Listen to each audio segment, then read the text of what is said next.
Mudança do Cadastro Ambiental Rural do Ministério da Agricultura para o Ministério do Meio Ambiente. No Congresso, a Frente Parlamentar da Agropecuária vai tentar derrubar o decreto que fez essa alteração. O CAR é um instrumento criado para adequar as propriedades rurais às exigências do Código Florestal. Por meio do cadastro, o produtor, seja ele titulado ou não, declara o que tem de patrimônio ambiental. Áreas de proteção permanente, como nascentes e matas ciliares, e a reserva legal, cujo tamanho depende de cada bioma. Na Mata Atlântica, por exemplo, os produtores são obrigados a manter 20% da vegetação nativa. Na Amazônia, são 80% e aqui no Cerrado, 35%. Se não respeitar o Código Florestal, o sistema identifica, por meio de imagens de satélite, as irregularidades. Aí, o produtor não consegue financiamento público, nem pode vender a fazenda. O receio é que, com a mudança para o Ministério do Meio Ambiente, os dados do CAR, onde estão inscritos cerca de 7 milhões de propriedades rurais, sejam repassados para ONGs. É possível, não estou dizendo que vai acontecer, que organizações não governamentais usem esses dados do Cadastro Ambiental Rural para ir lá e dizer, olha, essa propriedade aqui, que não está regularizada, vendeu café, vendeu soja, vendeu milho, vendeu vaca, vendeu galinha, vendeu cabra, vendeu qualquer coisa.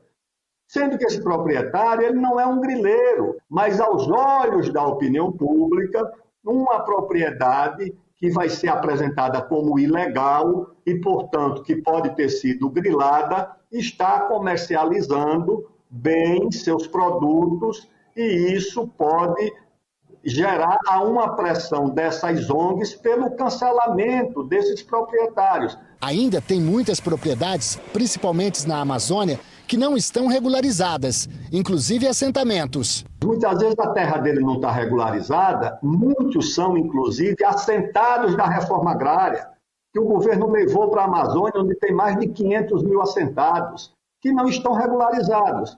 Aí, que se eles não estão regularizados, não significa que o gado que ele cria é ilegal ou é clandestino. É a propriedade dele que ainda não está regularizada. De acordo com o secretário executivo do Ministério do Meio Ambiente, a saída do CAR da Agricultura foi para corrigir um equívoco e quem estiver respeitando o Código Florestal não tem razões para se preocupar. O produtor rural atendeu a convocação do governo, que era de o quê? Se cadastrar, entrar no sistema, investir algum tempo e às vezes até algum dinheiro com alguma consultoria para ter a sua propriedade cadastrada. Ele fez isso rapidamente. E o governo federal e o governo estaduais tinham qual responsabilidade? Verificar esses cadastros e validar, identificando algumas irregularidades, separando o joio do trigo, digamos assim, para que a maioria dos produtores brasileiros que produzem de forma legal tivessem um cadastro regularizado, auditado, validado. Isso não aconteceu. Quem não estiver regular, o Ministério do Meio Ambiente já anunciou que será retirado do Cadastro Ambiental Rural. Para o vice-presidente da Federação da Agricultura do Estado de São Paulo, o desejável é que as secretarias estaduais do meio ambiente continuassem com a responsabilidade de fiscalizar os programas de regularização ambiental. Vai comprometer a implantação do Código Florestal. Lembrando que o nosso agro, ele tem uma representação mundial pela segurança alimentar, tanto do mundo quanto do nosso país. A Frente Parlamentar da Agropecuária vai trabalhar para derrubar o decreto.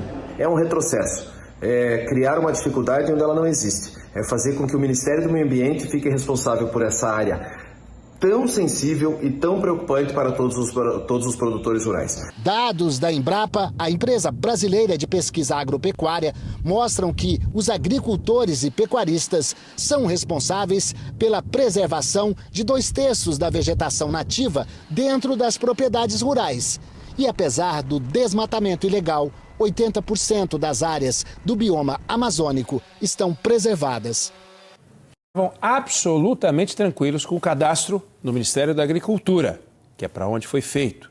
E, de repente, são surpreendidos com a transferência desse cadastro para o Ministério do Meio Ambiente, para onde jamais deveria ter sido levado. Os produtores que estavam tranquilos agora estão profundamente incomodados com o possível uso distorcido das informações. Essa preocupação não pode ser ignorada. Qual é a lógica dessa troca? Isso tem que ser mais discutido.